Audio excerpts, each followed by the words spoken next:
Good evening. This is All India Radio. I am Anuja Kumar and with me is Renuka RS with the evening news.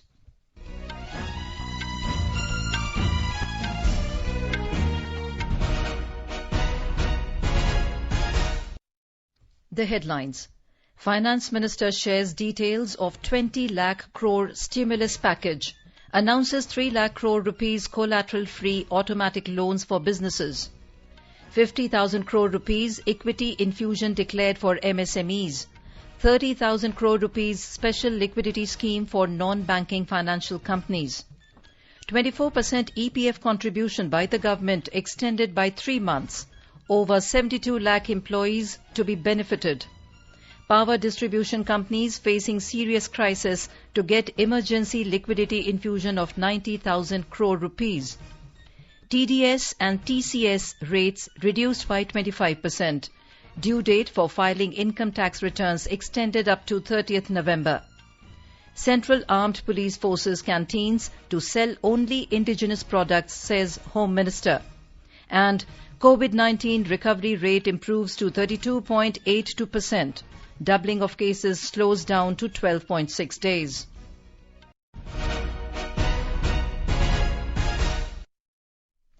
The government today announced the first tranche of stimulus packages under the Atmanirbhar Bharat Yojana.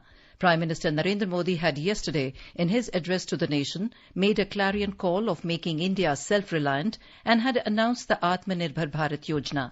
Addressing media in New Delhi, Finance Minister Nirmala Sitharaman gave the details regarding these financial packages equaling to 10% of the national GDP and amounting to 20 lakh crore rupees.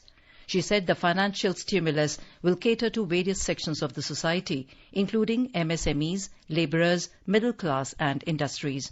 Ms. Sitharaman announced 15 special financial packages of 6,40,000 crore rupees, benefiting a wide array of sectors including MSMEs, DISCOMs, real estate, middle class, taxpayers and others.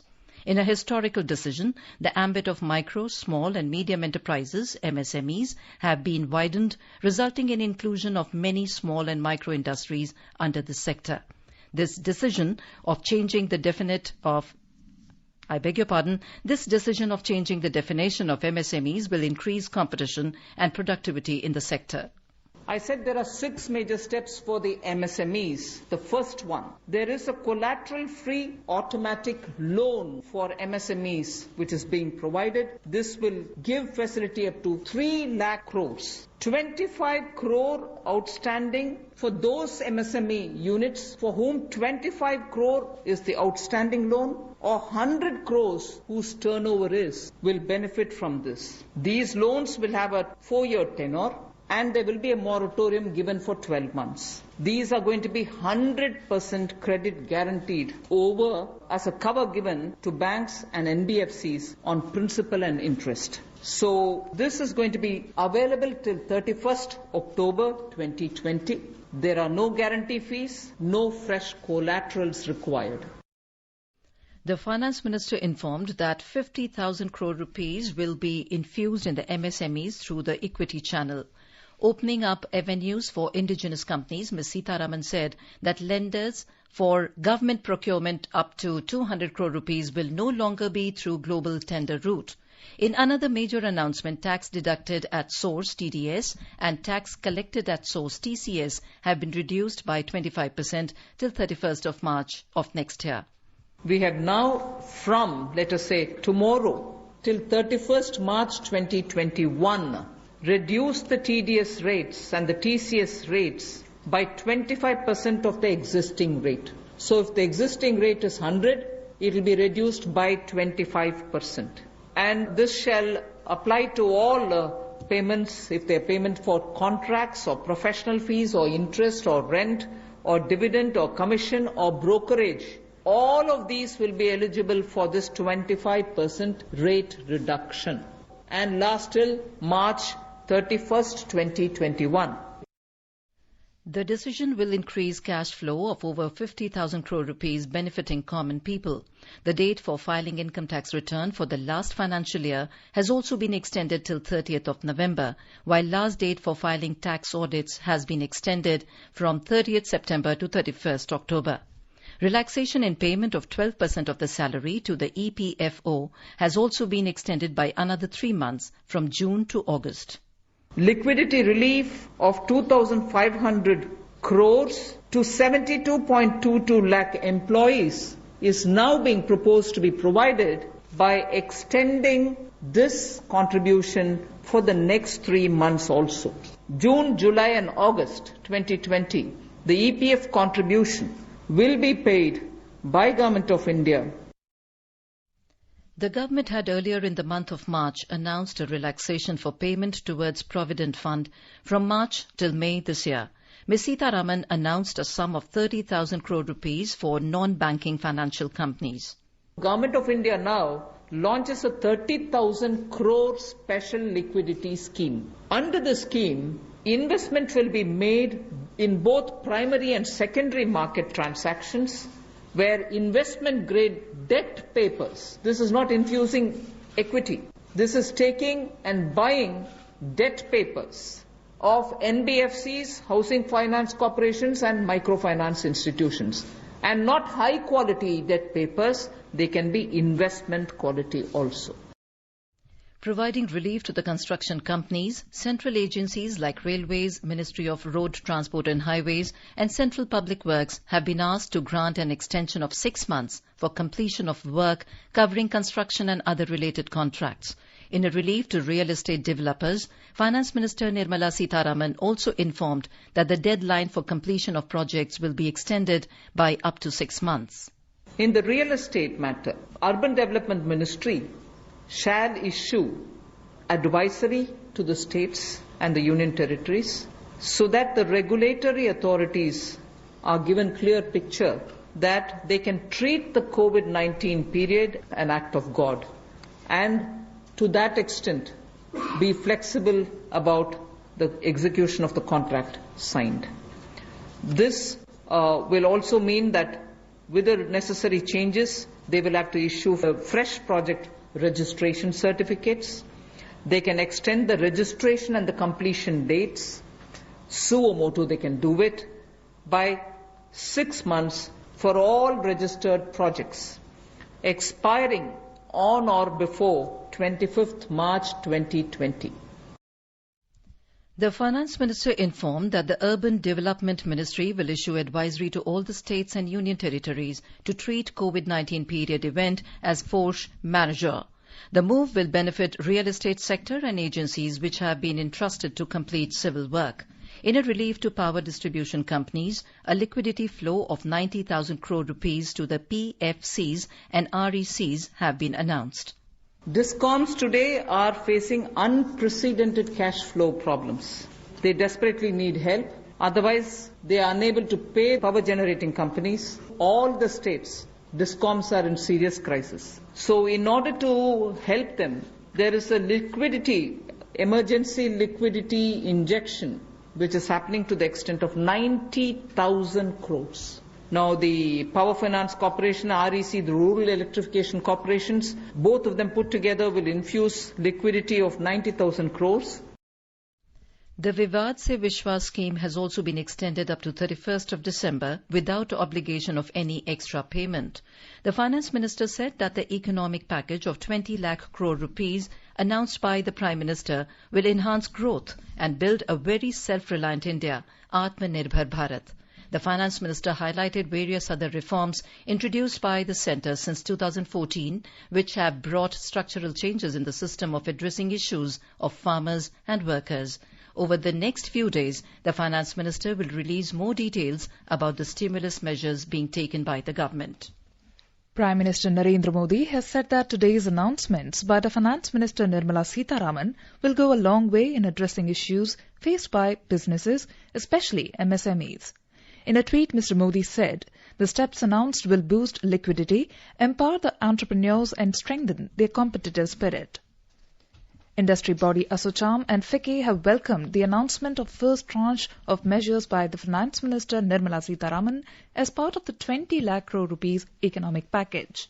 Assocham Secretary General Deepak Sood said it will provide immediate relief to the MSMEs, microfinance institutions, housing finance companies, stressed real estate and construction sectors to mitigate the enormous impact of the nationwide lockdown due to the COVID-19 pandemic. He said assuring 100% government guarantee on 3 lakh crore rupees collateral-free loans to the MSMEs for a 4-year term and 1-year moratorium is a major step towards reviving the MSME sector. The stimulus package, as announced by the Prime Minister Narendra Modi and elaborated further by the Finance Minister Nirmala Sitharaman, has come in for praise by various stakeholders of the economy. The Southern India Regional Council of the Institute of Chartered Accountants of India Secretary-elect Abhishek Murali in Chennai has said the measures would provide the much-needed fillip to the industry, including the micro, small and medium enterprises, and would accelerate the wheels of the national economy. The COVID issue, one of the most critical issues that was facing business persons, MSMEs and all other business persons also, is there was a sense of a liquidity crisis. And as we all know, in times of recession, liquidity is the most important thing, and cash and bank is always king. So you need to have money at your disposal to do business. And I think the announcements today definitely meet the requirements and even surpass the requirements of all business persons. By making the announcements to benefit the MSMEs and infusing the liquidity, that was the most critical announcement made by the Honorable Finance Minister. In fact, they have been kind enough to say that there will be further announcements made over the next few days. Despite that, they did not stop only at this announcement. They went on to talk about how the definition of MSME itself will be expanded now. They are bringing an alternative definition, not only in investment criteria, but also turnover criteria. Therefore, this will help even more businesses. The Home Ministry has decided that all the Central Armed Police Forces CAPF canteens will now sell only indigenous products. In a series of tweets, Union Home Minister Amit Shah said that this will be applicable to all CAPF canteens across the country from 1st June 2020, and 50 lakh families of about 10 lakh CAPF personnel will use indigenous products. Mr. Shah also appealed to all citizens to use the indigenous products and make the country self-reliant. A total of 9 special trains will run on the second day today following the announcement of Indian Railways restoring passenger trains in a graded manner. Out of the trains running today, 8 trains will originate from New Delhi to various destinations, and the 9th train will ply from Bhubaneswar to New Delhi. These trains are from New Delhi to Howrah, Rajendranagar, Jammu Tawi, Thiruvananthapuram, Chennai, Ranchi, Mumbai, Ahmedabad and Bhubaneswar to New Delhi. More from our correspondent. The special trains which are being run will have only air-conditioned classes. These train services are in addition to the Shramik specials run by Indian Railways. Only asymptomatic passengers are being allowed to board the train with confirmed tickets. Use of face masks are mandatory and thermal screening is being done ahead of departure. Passengers will also have to mandatorily use the contact tracing app Arogya Setu. As per Home Ministry guidelines, movement of passenger as well as driver of vehicle transporting the passenger to and fro the railway station will be allowed on the basis of confirmed e-ticket. Anand Kumar, AIR News, Delhi. 5 flights today took off from Gulf countries, taking back nearly 900 distressed Indians home today. 2 flights from Dubai, 2 from Kuwait, and 1 from Jeddah. Nearly 900 distressed citizens took off from the Gulf countries for Delhi, Amritsar, Ahmedabad, and Kozhikode. The Dubai-Delhi flight was full with about 245 people, including close to 100 people who had lost their jobs. Nearly 30 senior citizens, many stranded tourists, students and some pregnant women. Kuwait also sent back around 330 people to Ahmedabad and Kozhikode, while Jeddah sent back 147 stranded citizens back to Kozhikode. Priority was given to workers in distress, elderly people, urgent medical cases, pregnant women and others stranded in difficult situation. Only asymptomatic people were allowed to board. The relief on the faces of each of the passengers boarding the flight today had hidden the pain that they had been experiencing for past so many days. Day 7 of the Vande Bharat mission. From Jeddah, more than 145 passengers flew back to Calicut. From Kuwait, 338 people went to Ahmedabad and Kozhikode. Dubai sent back more than 425 people to Delhi and Amritsar. The Dubai-Delhi flight was full with about 245 people. Dubai-Amritsar flight with about 178 on board also had a number of people who had lost their jobs. At least 6 passengers who were stranded at the Dubai airport for the last 56 days due to lockdown were also able to go back on these 2 special flights. The 2 flights from Dubai also carried mortal remains of 6 people back to India. Kanchan Prasad, AIR News, Dubai. You are listening to the evening news on All India Radio. A reminder of the headlines before we move on. Finance Minister shares details of 20 lakh crore stimulus package. Announces 3 lakh crore rupees collateral-free automatic loans for businesses. 50,000 crore rupees equity infusion declared for MSMEs. 30,000 crore rupees special liquidity scheme for non-banking financial companies. 24% EPF contribution by the government extended by 3 months. Over 72 lakh employees to be benefited. Power distribution companies facing serious crisis to get emergency liquidity infusion of 90,000 crore rupees. TDS and TCS rates reduced by 25%. Due date for filing income tax returns extended up to 30th November. Central Armed Police Forces canteens to sell only indigenous products, says Home Minister. And COVID-19 recovery rate improves to 32.82%. Doubling of cases slows down to 12.6 days. For quick news updates round the clock, follow us on our Twitter handle at AIR News Alerts. Union Health Minister Dr. Harshvardhan held a high-level meeting with Health Minister of Punjab, Balbir Singh Sidhu, to review the preparedness and containment measures taken for COVID-19 management in the state through video conference. During the meeting, Dr. Vardhan stated that till today, a total of 74,281 cases have been reported from the country, in which 24,386 persons have been cured and 2,415 deaths had occurred. He said the doubling time of cases in the past 14 days was 11 and it has now improved to 12.6 in the last 3 days. He added that the fatality rate is 3.2% and the recovery rate is pegged at 32.8%. The Union Health Minister also informed that as of now, 900 dedicated COVID hospitals with around 1.80 lakh beds and 2,040 dedicated COVID health centres with over 1.29 lakh beds and 8,708 quarantine centres and 5,577 COVID care centres are now available to combat COVID-19 in the country. In Rajasthan, successful delivery of COVID-19 infected 53 pregnant women have been conducted in the Mahila Chikitsalaya of Jaipur. 28 of these women have recovered after treatment and returned home with their babies. More from our correspondent.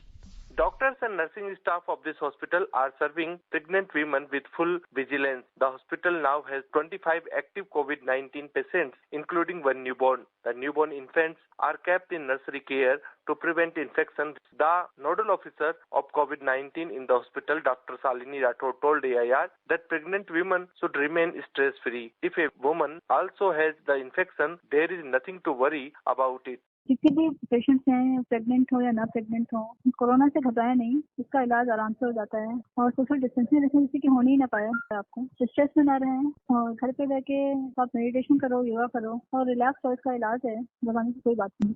Jitendra Dwivedi, AIR news, Jaipur. Jammu and Kashmir recorded its 11th death due to COVID-19 as the test samples taken from a 72-year-old man shortly after he was declared brought dead by doctors at a hospital in Jammu turned out to be positive. 2 new positive cases of COVID-19 were reported in Riyasi district today, taking the total cases to 936 in the UT. Out of 936 positive cases, 471 are active positive, 455 have recovered and 10 have died. Around 99,000 persons have been put under surveillance. In Uttar Pradesh, health survey of around 3 crore people have been conducted and their sampling based on the health indicators is now complete. Meanwhile, total number of recovered corona patients has again surpassed the active cases in the state. More from our correspondent.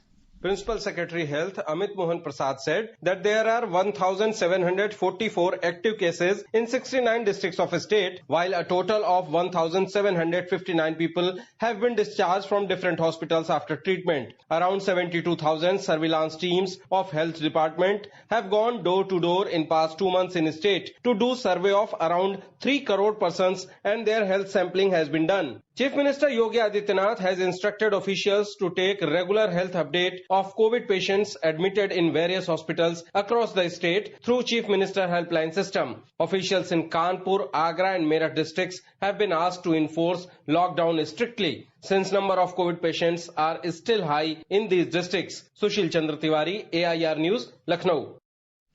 Doner Minister Dr. Jitendra Singh has said that Northeast has emerged as a model for others to follow as far as management of novel coronavirus is concerned. Talking to AIR News Guwahati in a special program today, the Union Minister appreciated the discipline and resolve showed by the people of Northeast in following the lockdown. Dr. Singh informed that 500 crore rupees have been earmarked for health infrastructure projects in the Northeast under NESIDS and a special package of 25 crore rupees for corona management.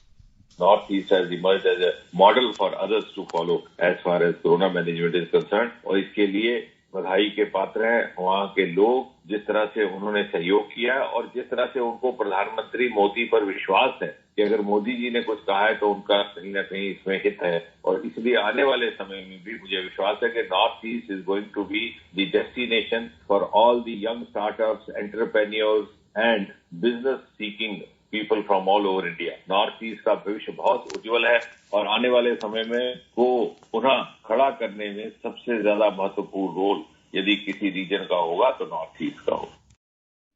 Indian Council of Medical Research ICMR has said that a total of 18,54,250 samples of COVID-19 have been tested by the various government and private laboratories in the country. In the last 24 hours, 94,671 tests were conducted. Meanwhile, ICMR is continuously scaling up its testing facilities for COVID-19 by giving approval to government and private laboratories. As of now, 351 government laboratories and 140 private laboratory chains have been given approval to conduct tests for COVID-19. ICMR has initiated a multi-center clinical placid trial, and so far, 35 institutions have been approved for the trial.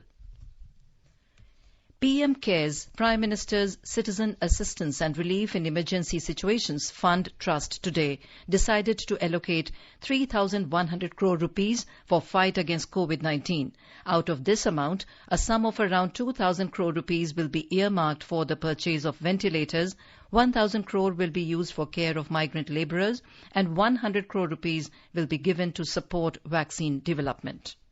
A Twitter handle at GB_Ladakh_India claims to be official account of Gilgit-Baltistan, Ladakh, UT, India.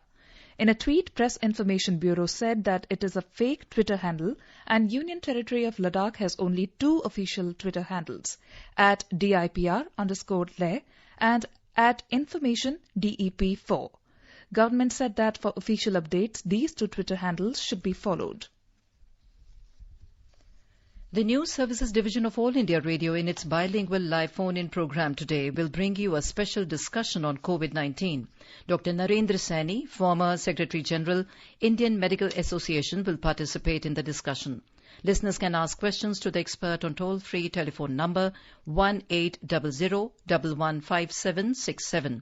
You can also ask questions on telephone number 011-2331-4444 and post queries on a Twitter handle @AIR News Alerts by hashtag AskAIR. This can be heard tonight on FM Gold channel and additional frequencies from 9:25 p.m. onwards. This program will also be available on our website newsonair.com and on our YouTube channel News on AIR Official.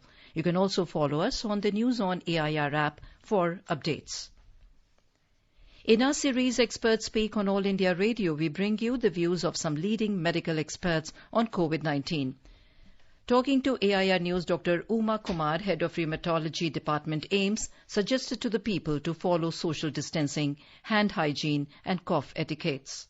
Only thing which helps is social distancing or physical distancing. Along with it, you have like hand hygiene, washing your hands very frequently, and cough etiquettes like while coughing or sneezing, just cover your face and nose. Use tissue paper or cloth, or if you don't have anything, you can just cough into your elbows. So third thing is using the face mask. For a general public, you can use cotton face mask, and then they have to be very positive. Don't give up, and surely we'll conquer over this virus. Now let us take a look at the weather forecast for tomorrow.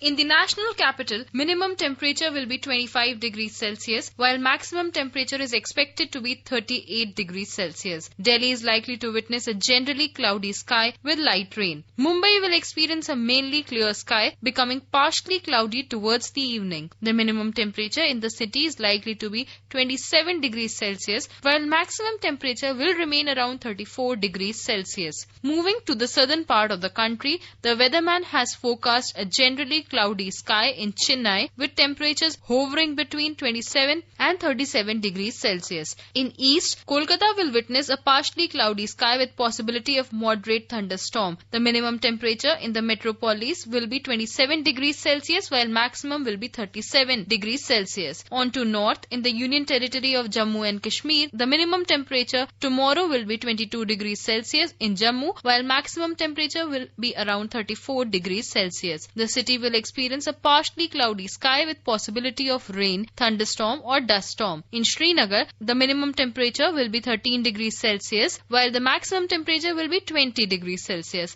The region is likely to experience thunderstorm with rain. Similar weather is expected to prevail in Gilgit and Muzaffarabad. In Gilgit, the temperatures will hover between 15 and 24 degrees Celsius tomorrow, while in Muzaffarabad, the minimum temperature will be 21 degrees Celsius while the maximum temperature will be nearly 25 degrees Celsius. Diksha Saxena, News Desk. In contrast to reverse migration of workers from cities and towns, 2 workers in Bellary in North Karnataka have preferred to stay back and continue their work of embroidery. A migrant worker from Uttar Pradesh, S.K. Antajul, says that he stayed back as the orders for embroidery have started coming gradually and they are managing to earn their livelihood in Bellary town. मैं 4 साल से बल्लारी में हूँ। अभी हम लोगों का काम थोड़ा बंद हो गया था, अभी थोड़ा स्टार्ट हो रहा है। बल्लारी में खाली गिरी सब बंद हो गया था लॉकडाउन की वजह से, अभी थोड़ा ओपन कर रहा है, इसीलिए काम कर रहा हूँ। हम लोग थोड़ा काम आ रहा है, इसीलिए हम लोग सोचा काम जाने के लिए कैंसिल करेंगे. On the occasion of 68th year of the first sitting of Parliament, Vice President M. Venkaiah Naidu, Lok Sabha Speaker Om Birla, Parliamentary Affairs Minister Prahlad Joshi and Ministers of State for Parliamentary Affairs Arjun Ram Meghwal and V. Muralidharan today visited the historic Central Hall of Parliament House and chambers of the Lok Sabha and the Rajya Sabha. They offered respects to the first chairman of the Council of States, Dr. S. Radhakrishnan, and other leaders who are portrayed in the Central Hall. On the occasion, Mr. Naidu and Mr. Birla discussed about various memories and experiences of the first sittings of the 2 houses. Equity benchmark BSE Sensex today zoomed 637 points, driven by gains in banking stocks after announcement of the 20 lakh crore rupees stimulus package announced by the government. A report. After rallying over 1,474 points during the day, the 30-share index surrendered some early gains to settle at 637 points or 2.03% higher at 32,009 as fiscal stimulus by the government bolstered investor sentiment. Similarly, the NSE Nifty jumped 187 points or 2.03% to finish at 9,384. The rupee today appreciated by 5 paise to 75 rupees and 46 paise against the US dollar. Rajesh Lake with Sanjeev Kumar Singh for AIR News. And now, before we end, the headlines once again. Finance Minister shares details of 20 lakh crore stimulus package. Announces 3 lakh crore rupees collateral-free automatic loans for businesses. 50,000 crore rupees equity infusion declared for MSMEs. 30,000 crore rupees special liquidity scheme for non-banking financial companies. 24% EPF contribution by the government extended by 3 months. Over 72 lakh employees to be benefited. Power distribution companies facing serious crisis to get emergency liquidity infusion of 90,000 crore rupees. TDS and TCS rates reduced by 25%. Due date for filing income tax returns extended up to 30th of November. Central Armed Police Forces canteens to sell only indigenous products, says Home Minister. And COVID-19 recovery rate improves to 32.82%. Doubling of cases slows down to 12.6 days. For details of these stories and more, log on to our website www.newsonair.com and News on AIR app. And with that, we end the evening news.